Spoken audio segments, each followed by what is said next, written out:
When I first joined Singapore Red Cross, I think many of my colleagues were a bit skeptical. They asked this question, where did Ben come from? And then of course the answer is he came from the foreign ministry. And so I think there was a sense in the organization that, oh no, you have another SecGen who probably focus all his attention on the international work, given that he comes from the foreign ministry. But actually that proved to be not quite accurate. When I joined the Singapore Red Cross, I must admit that I was not cognizant or aware of the kind of needs that were, social needs that were in Singapore. And this is interesting because I myself, even before joining the sector in Singapore Red Cross, I've already been involved in social work, in visiting homes and things like that. And yet, even I was not aware of the tremendous amount of needs in the society today. So I was quite surprised that today there were still so many social gaps. There was a level of poverty in Singapore. Then I asked this question. Singapore Red Cross is a local organization. We are not a foreign organization. So if we are a local organization, we must have a raison d'etre in Singapore. We cannot hide behind the veil of doing good work overseas when we do not have a role to play in filling the gaps in Singapore. So the question is, what can we do best and what should we be involved in? Quite soon after I took over as Secretary General, we had this discussion internally, and I think we came to the conclusion that yes, there were gaps in the community today, so we had a role to play. And we say that the Red Cross exists for the most vulnerable. So if the Red Cross exists for the most vulnerable, then who are the most vulnerable in Singapore? And I think after some toing and froing and discussion, we decided that the most vulnerable in Singapore were the elderly and the disabled. And very early we also decided that the challenges that the community will face due to an aging population will be tremendous. And so we decided to look at our suite of services.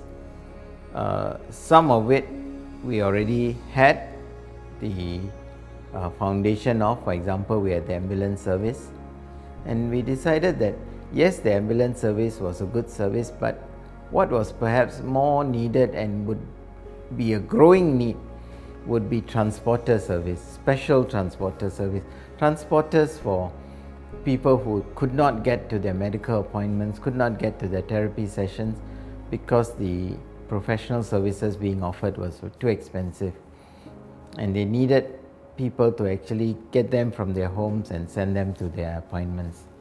So this service has grown. Then we looked at some of the other gaps in the community, like needy families, because of one reason or other, could not access the public assistance. They needed some organization to come on board, come alongside to help them along the journey until they got back on their feet or they got on the official public assistance bandwagon. So we had to relook at some of the things that we were doing, some of the gaps that were appearing and we thought would grow bigger, and then see how best we could fill those gaps. And one example of a gap that is appearing and then will grow bigger is elderly living alone. We realized that the numbers of elderly above the 65 living alone was growing. It was 41,000 when we started looking at it a couple of years ago. It grew to 45,000, 47,000, and today I'm told it's 51, 52,000. In the next few years, it will grow to about 90,000. So what were the challenges that were posed because of the growing number of people living alone. And then we had to respond, and by introducing this program called Home Plus, which is monitoring the elderly living alone and being able to respond. So we started to grow our suite, and together with that, we grew our presence and our footprint in Singapore. And then we reached out to volunteers in order to be able to deliver these services. And I think all these have helped to strengthen the raison d'etre of Singapore Red Cross within Singapore. Dealing with the Singapore response, or the Singapore Red Cross response to the Great East Japan earthquake and tsunami was quite a learning factor for me in the whole Red Cross journey. It was the first major episode that I had to deal with in Singapore Red Cross. And I think there were two important aspects. The first aspect was how people responded. If you think that yes, Singaporeans donate and money has been collected, you tend to think that it was donated by corporations, by big donors.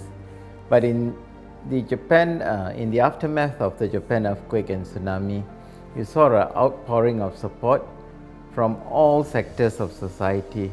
But what was most striking to me was the effort made by the ordinary man on the street to donate towards the response. And this included housewives who, after marketing, gave the small change, the money that they had, to students coming together to embark on projects in order to raise funds to donate to the disaster, towards the response of the disaster. The second angle that I was telling was how Singapore Red Cross responds. And I realized that actually, without the support of the international community coming together, even a very advanced and rich country like Japan would not be able to adequately deal with the disaster. So, Japan earthquake, the response was quite a significant part of my learning journey in this Red Cross journey. As we grew our humanitarian services and as we grew our footprint in Singapore, and I thought that it was important that Singapore Red Cross, as the standard bearer of the Red Cross movement within Singapore, as the leading humanitarian organization, we need to be a market leader. Yes, we were slowly evolving our services. International response was strengthening. But what about thought? What about thought leadership? What about the training, the development, increasing in the minds of the people the need to be a humanitarian? And I think we have slowly evolved. We also now have seminars for smaller groups of people, for volunteers. Our training programs, branded Singapore Red Cross Academy, but often run by other departments within the Red Cross, have also grown.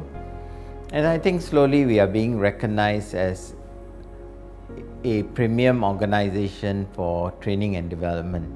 One of the things that you learn when you start to deal with disasters is that every disaster is similar, and yet every disaster is quite different.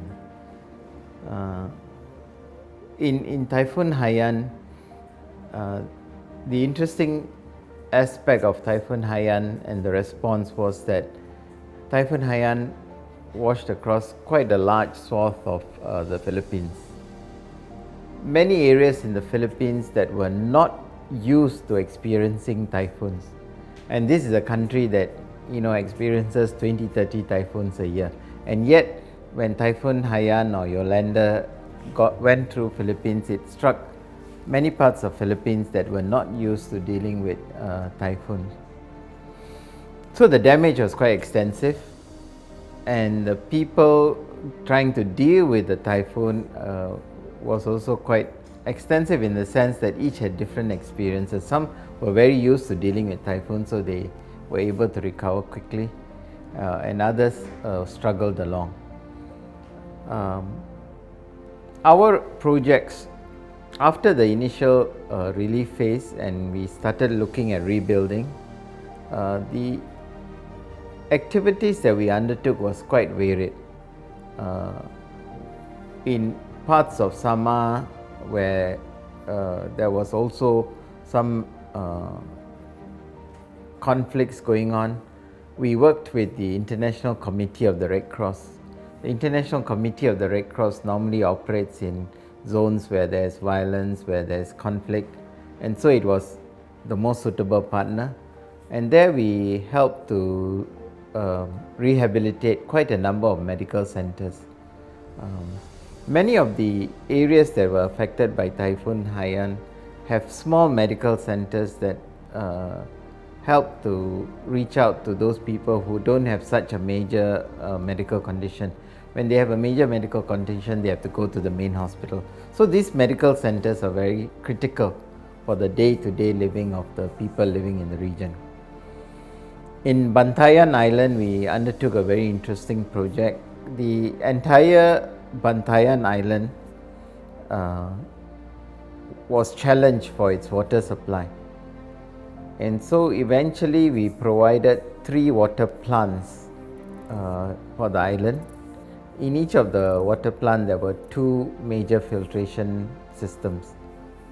And these 3 water plants with the 6 filtration systems provided water for the whole island, which up to today is the case of clean water. Then in Palawan Island, we realized that a lot of the farms have been destroyed. A lot of the farms are the livelihood of the people. So we actually undertook a livelihood project, rebuilding the farm in the sense of providing seeds and seedlings so that the farmers could get back on their feet, providing livestock. So in Palawan we had a project which helped to put people back on their feet. One thing we realized is that when you undertake housing projects, you got to be very sensitive to what the people are used to. So we realized that in Haiyan, eventually there were some agencies and even the government which had built very nice houses, but after a while the people moved back to their makeshift houses closer to the sea. What we did was in some areas we provided the building material so that the people could build their own houses. Then how do you change the perspectives of people? Because even in terms of people who are interested in humanitarian work, I think in Singapore most people are just looking at what can I do to improve the life of people in the home, in the institutions. Very seldom do you give thought to the broader humanitarian issues. And this is why I decided to introduce this Singapore Red Cross Humanitarian Lecture Series and basically tap on people who are going through the country, who are international humanitarian thought leaders, to come and present lectures which will be open to the public. Not very technical ones which the Singapore Red Cross Academy can deal with for smaller groups, but more to reach the public. One of the disasters that we had to deal with was the Nepal earthquake.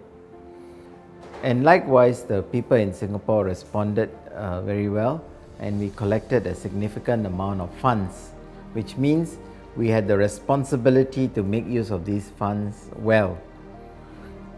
We faced this question, who do we work with in Nepal? First time we would undertake such a major rebuilding project in Nepal, working on the ground. To work with these organizations to identify projects that were viable and feasible, and then to work with these organizations to implement the projects. But many of these organizations would be new partners to us. So we also had to undertake some fairly extensive background checks to make sure that these organizations were bona fide and they had the right credentials in order that they would deliver the projects. So the method of how we operated also had to change. We eventually have completed rebuilding about 45 schools in Nepal, a number of medical facilities, a number of community halls. This is quite an achievement. Many of the other big responders are still struggling with their rebuilding projects because of bottlenecks, because of bureaucracy. But we are fortunate that we arrived at a winning formula and we have completed most of our projects in Nepal. We actually decided to appoint our own auditor in Nepal who would then go around to the organizations and audit each of the projects that we undertook. So I think almost by trial and error, we came up with a winning formula in Nepal.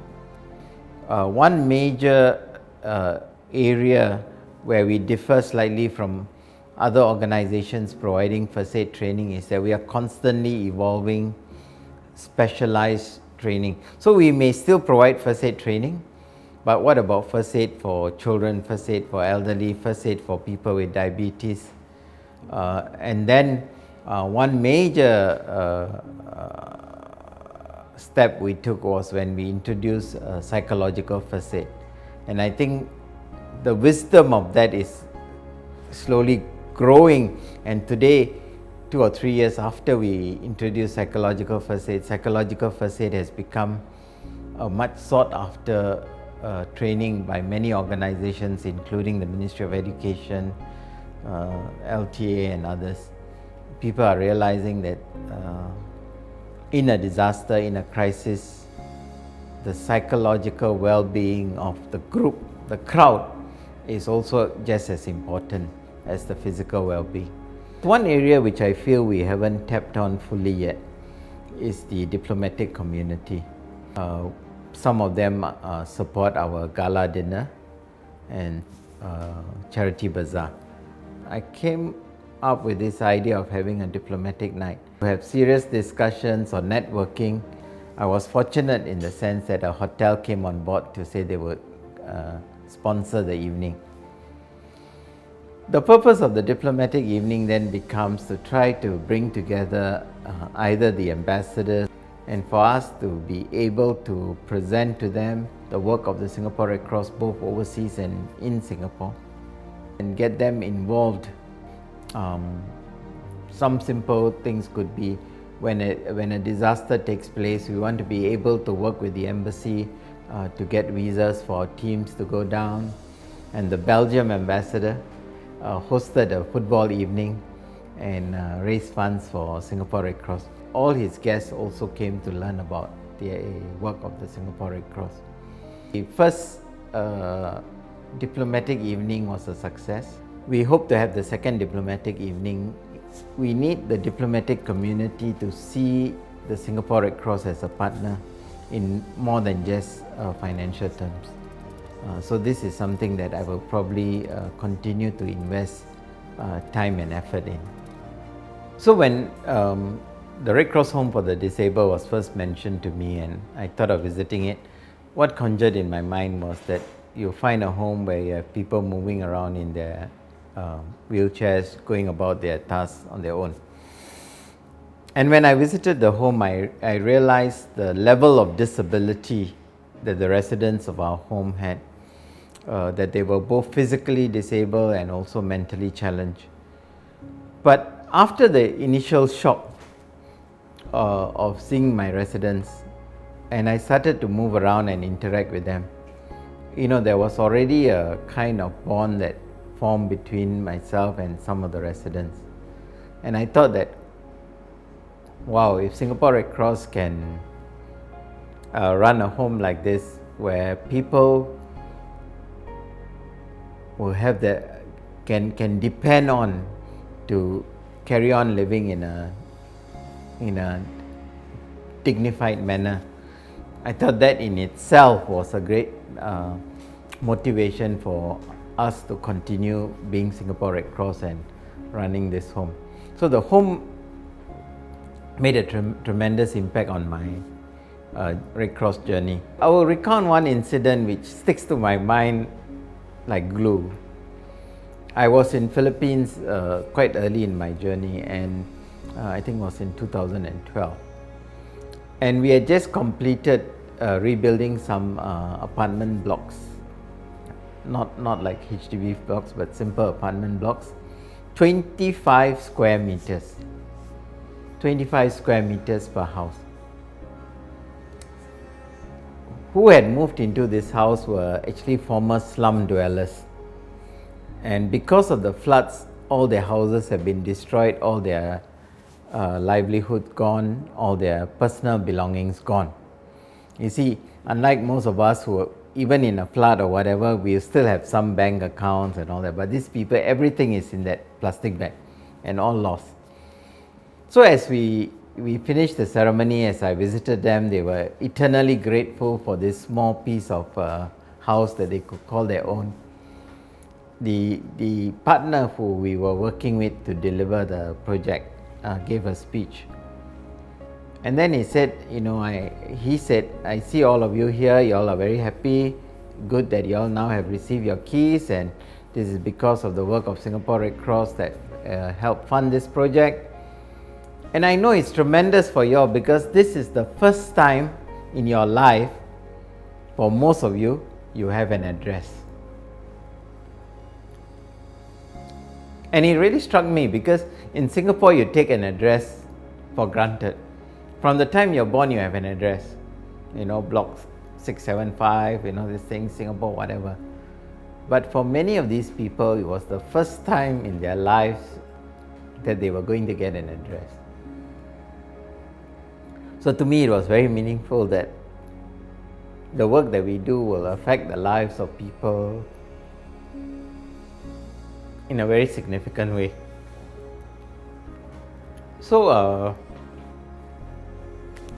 as I continue the Red Cross journey, many of these incidences and experience made me feel that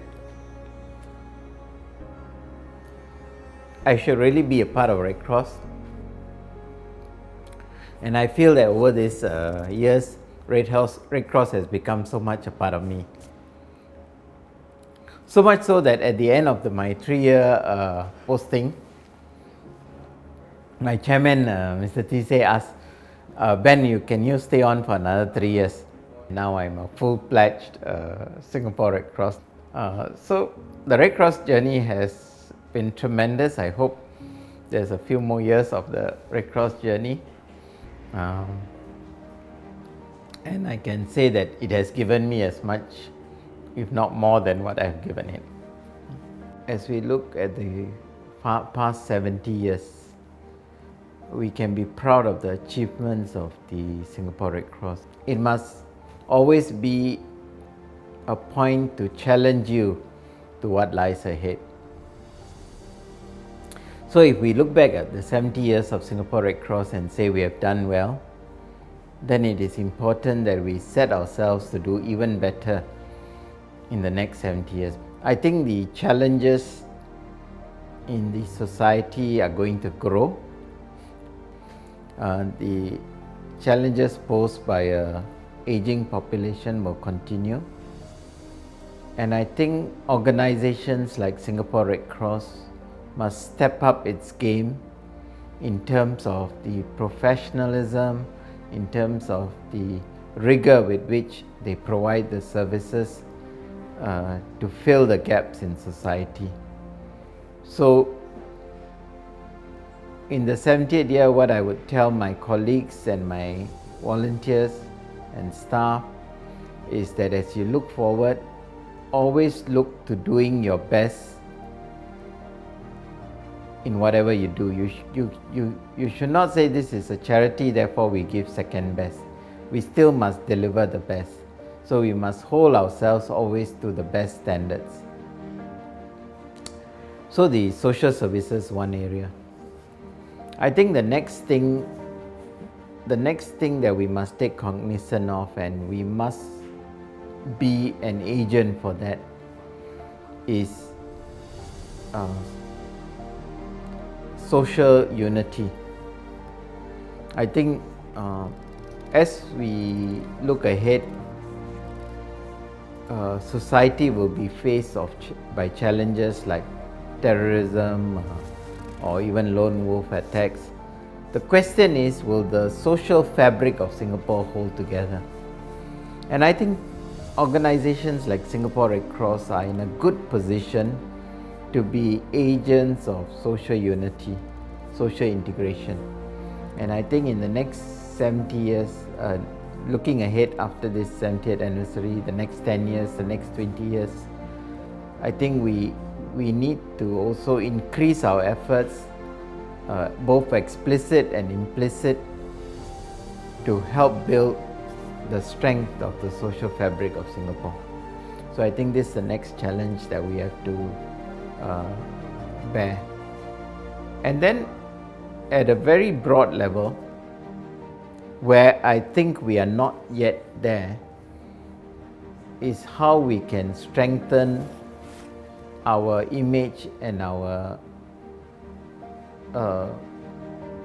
image as a thought leader, as a leader in the humanitarian world. And I believe we can do that not only in Singapore, but both regionally and even in the international movement. Not wanting to do big things, but significant things to make an impact in the humanitarian world. And I think this is something that we must look at. And when I say significant, including things like humanitarian innovation. I think these are areas that Singapore Red Cross should excel itself in, moving on from the 70th anniversary.